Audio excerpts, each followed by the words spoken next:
आज हम स्टार्ट करने वाले हैं टाटा मोटर्स के एनालिसिस को।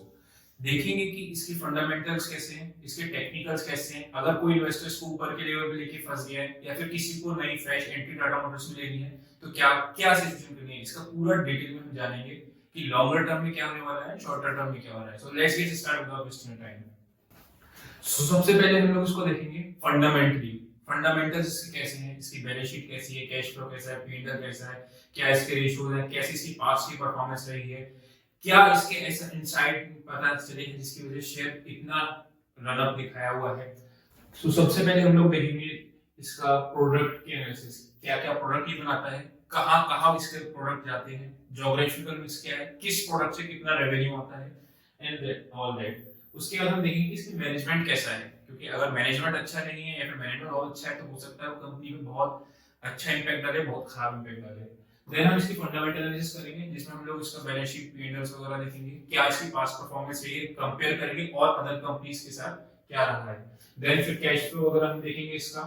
कुछ ऐसी चीजें देखेंगे जो इसके हम लोग कुछ लोग इग्नोर कर देते हैं उसको, एनालिसिस को, that is called qualitative analysis. तो उसको हम देखेंगे, उसके इनसाइट जानेंगे कि ऐसा क्या था कि इसने टाटा मोटर्स का शेयर प्राइस पिछले एक साल में तकरीबन 4-5 गुना से ज्यादा बढ़ा हुआ है।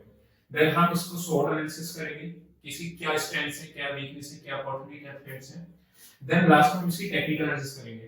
टेक्निकल एनालिसिस उनके लिए है जो कि शॉर्ट टर्म ट्रेडर्स हैं, जो कि अगर एक हफ्ते, 10 दिन, एक महीना, 2 महीने के लिए पोजीशंस ले रखी हैं। एंड ये फंडामेंटल्स एनालिसिस उनके लिए जो इसको लॉन्ग टर्म में होल्डिंग में डाले हुए हैं। तो इसके एंड ऑफ द वीडियो हम देखेंगे कि इसकी पॉजिटिव्स क्या ऐसे थे, ये पॉजिटिव्स हैं जिसकी वजह से हमको इन्वेस्ट करना चाहिए, और कुछ इसके नेगेटिव देखेंगे जो शॉर्ट टर्म में इसको पेन हो रहा है स्टॉक में, जिसकी वजह से आपने देखा वो 6-6.5% कल भी गया है एंड लगातार कंटिन्यूअसली फॉल दिखा रहा है। तो उसे स्टार्ट करने से पहले हम लोग देखते हैं कि ऑटो सेक्टर का इंडिया में क्या हाल है। अगर मैं बात करूं ऑटोमोबाइल इंडस्ट्री की तो 26 मिलियन व्हीकल्स टोटल है, जिसमें पैसेंजर व्हीकल कम है, यहाँ पे कॉमर्शियल व्हीकल में टाटा मोटर्स लीडर है, ठीक है, 3 व्हीलर्स, 2 व्हीलर्स एंड ये सब अप्रैल मार्च से क्वार्टर में रहते हैं। देन अगर मैं बात करूं इंडस्ट्री ग्रोथ क्या है, पहले हम लोग इंडस्ट्री के एनालिसिस कर रहे हैं, उसके बाद हम लोग स्टॉक पे आएंगे। तो इंडस्ट्री की अगर मैं बात करूं सो $251 बिलियन से $282 बिलियन तक होगी 2026 तक, जो ऑटो इंडस्ट्री है इंडिया की, ठीक है। अगर हम देखें फाइनेंशियल ईयर 18 का कंपैरिजन करें, 19, 20, 21 एंड 22 अभी चल रहा है, ठीक है, बहुत डिक्लाइनिंग पे है। ठीक, अब डिक्लाइनिंग क्यों हो रहा है? फाइनेंशियल ईयर 2020 में हमको पता है कोविड का इंपैक्ट था, ठीक है। अब कोविड के इंपैक्ट की वजह से सबसे ज्यादा automobile sector one of the most hit sector में से एक आता है, ठीक है। देन आप जो ऑटोमोबाइल सोल्ड हुए हैं, मतलब देखिए इंडिया में वो भी लगातार डिक्रीज हो रहे हैं। सो एज अ इंडस्ट्री की अगर मैं बात करूं तो इंडस्ट्री का हाल बहुत अच्छा भी नहीं है, और पोस्ट कोरोना हमारा इंप्रूव ही हो रहा था कि फिर से सेकंड जो अभी आया है वेरिएंट, उससे चिंता खाने लगी है। टू व्हीलर्स का देखिए सबसे ज्यादा इंडिया के अंदर टू व्हीलर्स का मार्केट शेयर है, अगर मैं ओवरऑल व्हीकल्स की बात करूं तो, ठीक है। देन आपका पैसेंजर व्हीकल्स आते हैं, देन आपका कॉमर्शियल व्हीकल्स आते हैं, देन थ्री व्हीलर्स आते हैं। टाटा मोटर्स की स्पेसिफिकली बात करूं मैं तो, ठीक है, टाटा मोटर्स का बिजनेस पूरा वर्ल्ड वाइड है, नॉर्थ अमेरिका में, यूरोप में, इंडिया में, ठीक है, एंड देन आपका चाइना में। प्रोडक्ट्स की हम अगर बात करते हैं तो इसके कॉमर्शियल व्हीकल्स के कुछ प्रोडक्ट्स हैं, ठीक है, एम्बुलेंसेस हैं कॉमर्शियल व्हीकल में, इस बसेस हैं, बट अगर मैं लीडर्स को ट्रक्स में मेजरली लीडर में आता है। Then passenger vehicles, Safari, Harrier, Nexon, Altroz, Tiago, ये इलेक्ट्रिक व्हीकल है, नेक्सॉन का इलेक्ट्रिक व्हीकल का वेरिएंट भी निकला है। Then Jaguar Land Rover. So बहुत से लोगों को शायद ये पता भी नहीं कि टाटा मोटर्स का मैक्सिमम रेवेन्यू जो आता है वो जैगुआर लैंड रोवर से आता है। अभी हम देखेंगे कि इसकी कहां का सेल्स कितनी कितनी है, और इसके इंपैक्ट जो टाटा मोटर्स इतना जो गिर रहा है, अगर कोरोना की न्यूज से आप देखते हैं तो बहुत जल्दी ये गिरता है कि बाहर जरा सा भी लॉकडाउन का खबर आती है, देन स्टॉक फॉल करना शुरू कर देता है। देन ये रेंज रोवर के कुछ मॉडल्स हैं, ये देखिए, ये इसका ज्योग्राफिकल मिक्स भी कहां पे कितना व्हीकल है। अगर मैं बात करूं तो इंडिया के अंदर का रेवेन्यू अराउंड 50,000 करोड़ है टोटल रेवेन्यू का, एंड ज्यादातर revenue Europe, China, UK and north America. आपको बहुत से लोगों को ये बात पता नहीं है कि टाटा मोटर्स का मेजर रेवेन्यू जो आता है ना वो इंडिया से नहीं आता है, वो फॉरेन से आता है। ठीक है, देन आप ये देखिए इसको, यूके, नॉर्थ अमेरिका 46,000 करोड़ है, यूरोप से इसका 34,000 करोड़ है, चाइना से 44,000 करोड़ है, एंड इंडिया से 50,000 का है। अब देखिए जो मैं बता रहा था आपको कि जैगवार लैंड रोवर ये है, इसका शेयर है 78%।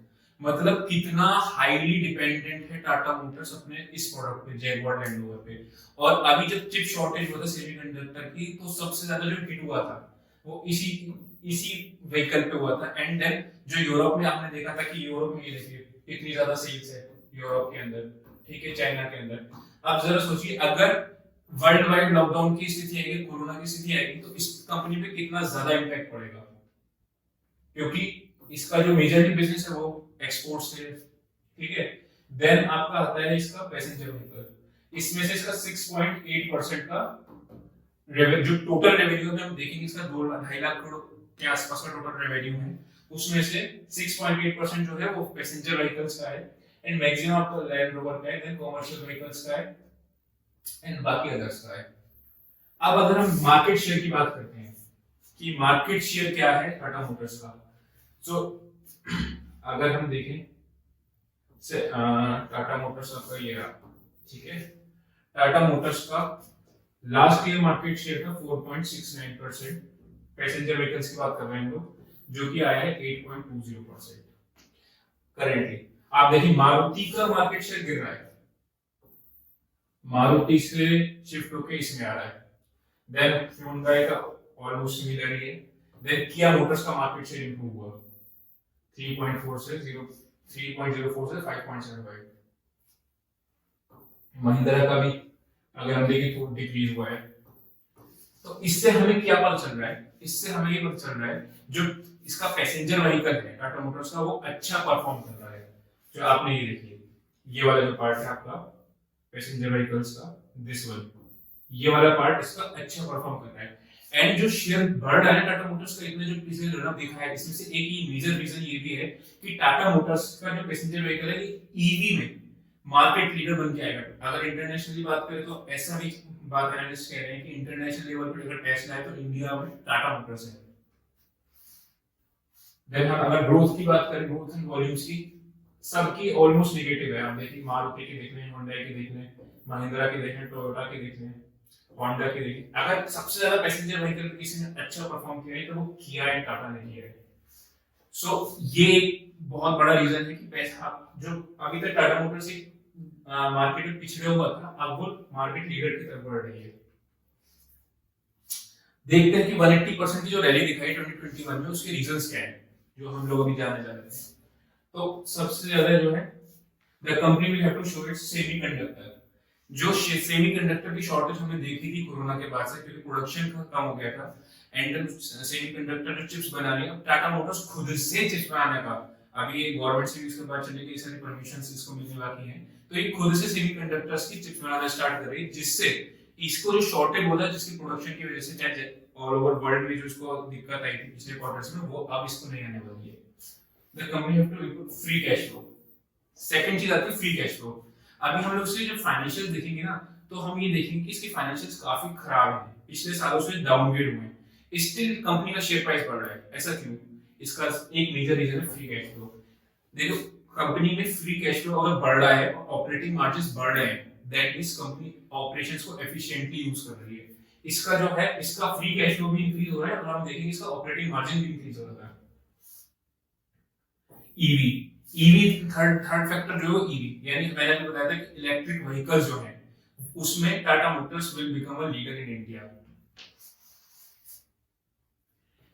देन एक चीज थी टीपीजी की, आपने देखा अभी हम जब चार्ट देखेंगे इसका, तो इसका 360 330 रुपीस के आसपास एक बहुत ज्यादा कंसोलिडेशन किया था, देन इसने एकदम सडन मूव दिखाई 2 दिन में, एंड ये शेयर का प्राइस अराउंड 500 रुपीस तक पहुंच गया था। उसका रीजन क्या था? ये टीपीजी की न्यूज़। टीपीजी ने $1 बिलियन का, यानी तकरीबन 7,000 करोड़ से ज्यादा का इन्वेस्टमेंट टाटा मोटर्स की सब्सिडियरी में किया था इलेक्ट्रिक व्हीकल्स के लिए। ये देखिए 7,500 करोड़, तकरीबन $1 बिलियन टू सिक्योर 11 से 15% का स्टेक लिया था। ठीक है, वैल्यूएशन था इसका $9.1 बिलियन पे। अब इसकी कुछ मैनेजमेंट की एनालिसिस कर लेते हैं। अभी हमने इसका प्रोडक्ट की एनालिसिस करी, प्रोडक्ट्स का क्या है, इसके क्यों इतना ये राइज दिखाया इसने। अब हम इसके मैनेजमेंट की देखेंगे, क्योंकि ultimately it's all about management. अगर मैनेजमेंट अच्छा है तो कंपनी ग्रो करेगी, अगर मैनेजमेंट अच्छा नहीं तो कंपनी ग्रो नहीं करेगी। चाहे कितनी भी अच्छी कंपनी क्यों ना हो, कितना ही अच्छा आइडिया क्यों ना हो, that can be turn bad अगर मैनेजमेंट अच्छा नहीं है। बट इस केस में मैनेजमेंट देखते हैं। ये है mister N Chandrasekaran. N Chandrasekaran की अगर मैं बात करूं तो ये चेयरमैन है टाटा सन्स के, तो पूरे टाटा समूह के चेयरमैन बन चुके हैं। अब अगर इनका हम लोग को थोड़ा सा हिस्ट्री जानेंगे तो इन्होंने टीसीएस को मार्केट लीडर बनाया हुआ है आईटी सर्विसेज में। टीसीएस अगर मैं बताऊं, पहले इन्फोसिस से छोटी कंपनी थी, राइट नाउ टीसीएस इंडिया की लार्जेस्ट कंपनी है। और अगर मैं बात करूं ऑल ओवर वर्ल्ड में, तो सबसे बड़ी आईटी सर्विसेज कंपनी एक्सेंचर है, और एक्सेंचर को अगर कोई टक्कर दे रहा है वर्ल्ड में तो वो टीसीएस है। और टीसीएस इन्हीं के नेतृत्व में इतनी बड़ी बनी है। तो ये इसके चेयरमैन है। ऑब्वियसली अगर ग्रुप कंपनीज में टाटा मोटर्स भी आती है तो ये बहुत बड़ा बेनिफिट है इनके लिए। देन नेक्स्ट आते हैं इनके सीईओ जो है, इनको भी अच्छा एक्सपीरियंस है।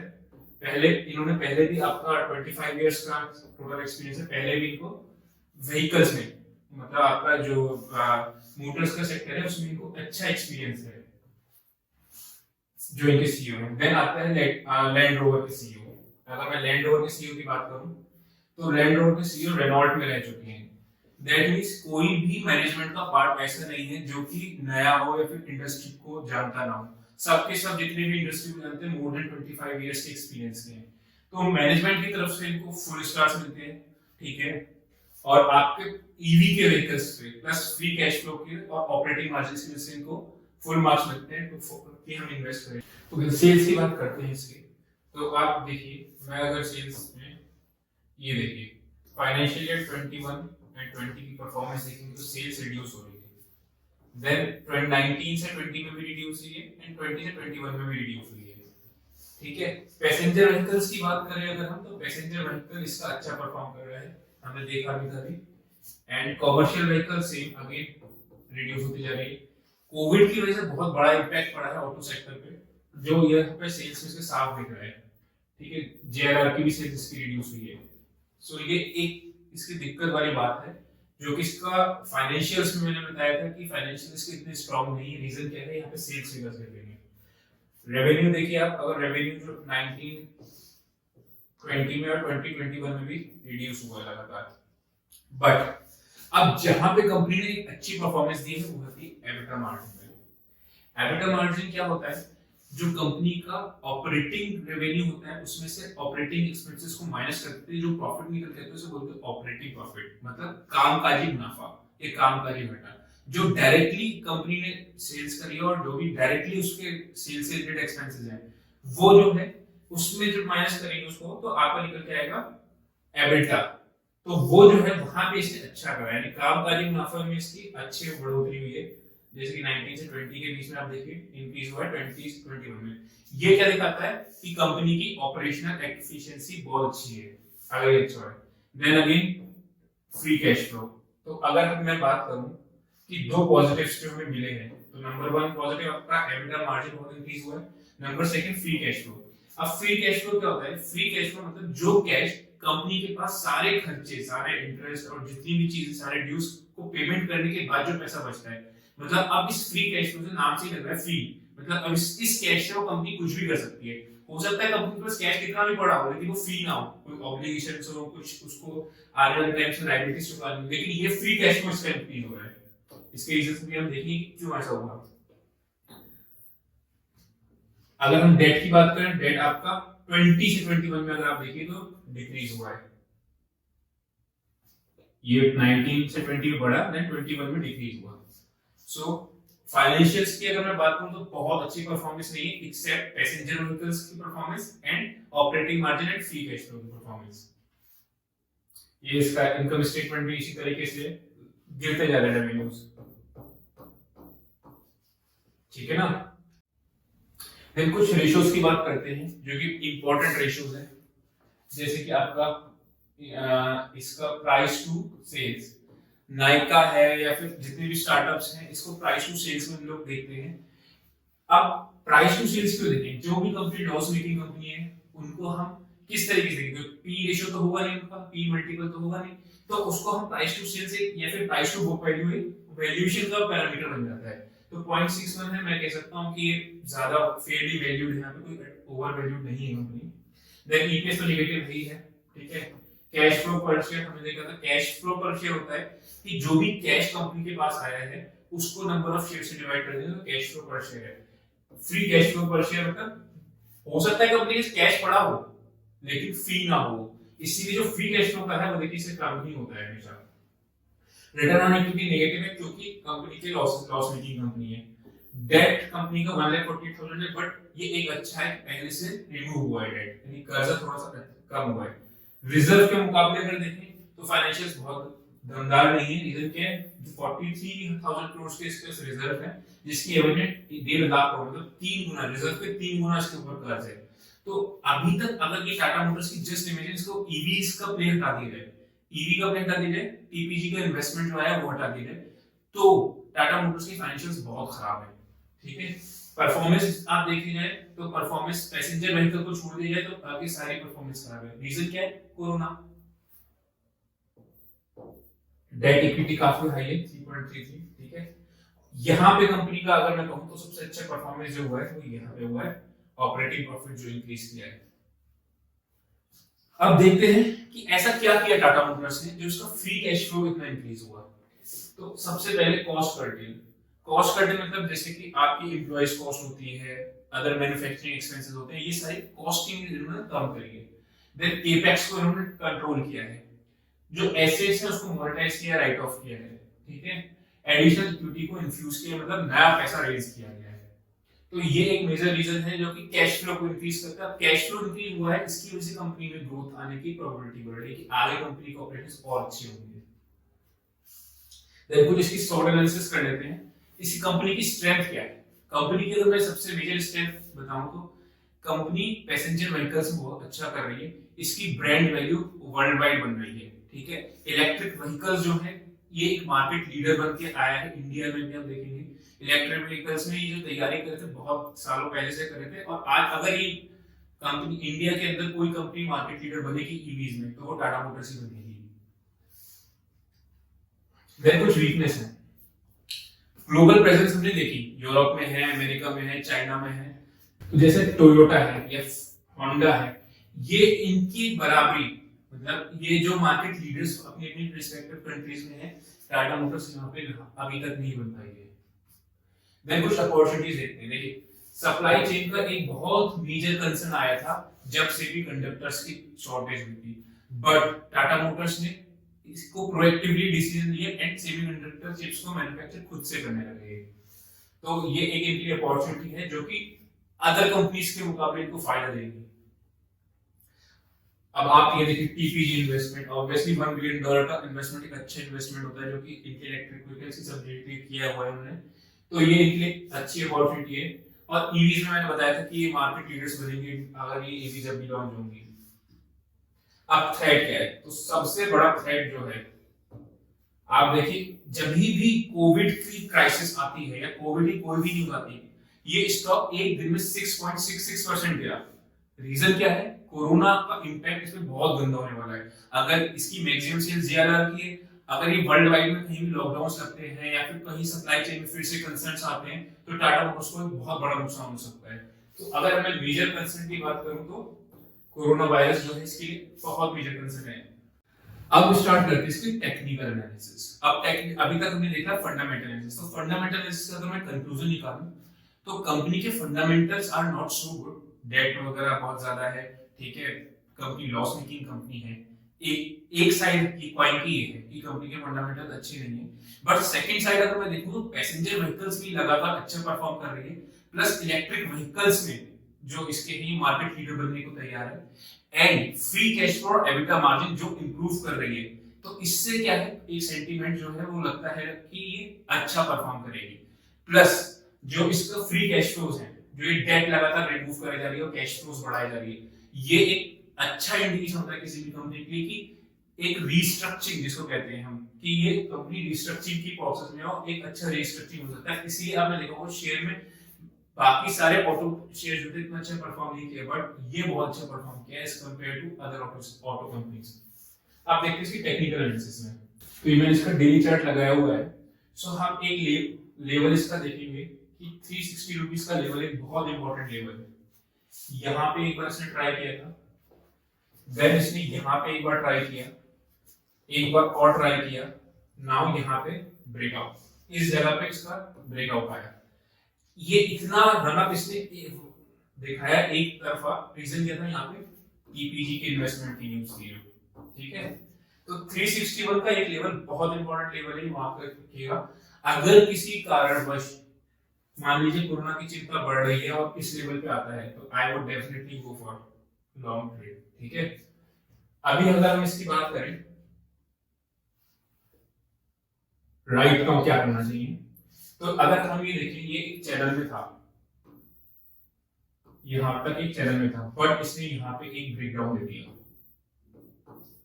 यहाँ पे इस लेवल पे इसने, जो ये लेवल है आपका 480 के आसपास का लेवल है, इससे नीचे ये क्लोज हुआ जो कि 460 है।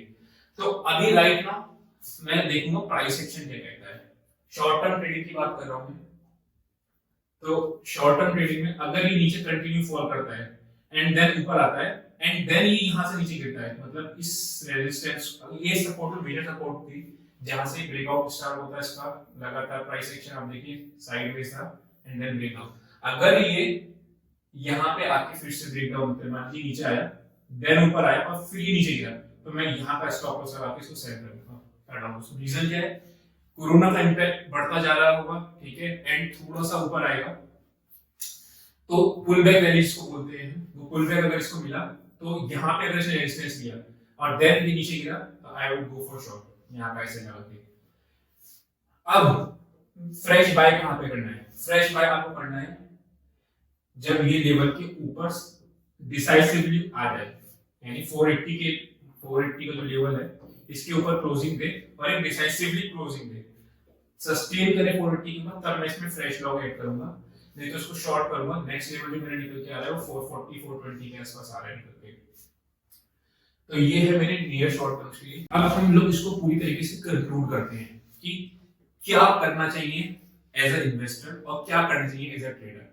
देखिए, अगर आप इन्वेस्टर नीचे के लेवल्स में, तो आपको चिंता करने की कोई बात नहीं है, ठीक है, क्योंकि आपके पास अभी भी आपकी पोजीशंस प्रॉफिट में दिख रही है, हल्का फुल्का प्रॉफिट बुक कर सकते हैं, क्योंकि कोरोना की जब तक अनसर्टेनिटी है तब तक पूरे मार्केट्स गिरते ही रहेंगे, नंबर 1। नंबर 2, किसी ने यहाँ पे ऊपर लेवल पे लेके बैठा हुआ है, तो क्या किए, देखिए टाटा मोटर्स है या कोई भी कंपनी, अगर आप ऊपर के लेवल्स पे लेके बैठे, अगर फंडामेंटली गुड है और क्वालिटी कंपनी जो कि टाटा मोटर्स है, तो आप उसको होल्ड कर सकते हैं। अब आपको थोड़ा सा वो रेड आपके पोर्टफोलियो में दिखेगा ही दिखेगा, चाहे कुछ भी करें, ठीक है। आपने एवरेज कब करना है स्टॉक को, नीचे से और कब उठाना है। अगर ये 420 के लेवल पे आता है तो मैं फर्स्ट चंक अपना बाय करूंगा, हल्का फुल्का बाय मैं कर सकता हूँ, बहुत ज्यादा नहीं, ठीक है। और 360 पे मैं अपनी सारी क्वांटिटीज को ऐड करूंगा, क्योंकि बहुत बहुत बहुत बड़ी प्रोबेबिलिटी है कि 360 ये वायलेट नहीं करेगा, यानी ये वाले लेवल्स को वायलेट नहीं करेगा, एक बहुत बड़ी प्रोबेबिलिटी है। अगर करता है तो फिर हम इसमें थोड़ा सा वेट करेंगे, थोड़ा सा कंटिन्यू, अगर 360 वायलेट कर रहा है दैट मींस कोई इसमें मेजर फंडामेंटल में इरोजन आया, जो मुझे लगता नहीं कि होगा, ठीक है। बाकी आप धीरे धीरे करके इन्वेस्ट कर सकते हैं। ट्रेडर्स क्या करें, ट्रेडर्स इसको शॉर्ट सेल की तरफ जाए, जब तक मार्केट में अनसर्टेनिटी बनी हुई है आप इसको शॉर्ट सेल कर सकते हैं, ठीक है। Stop loss with stop loss of 480 के बाद आपका ये अगर डिसाइसिवली आता है तो you can go for a buy, ठीक है। कोई भी रिकमेंडेशन नहीं है, जस्ट एन आइडिया शेयर किया है, ठीक है।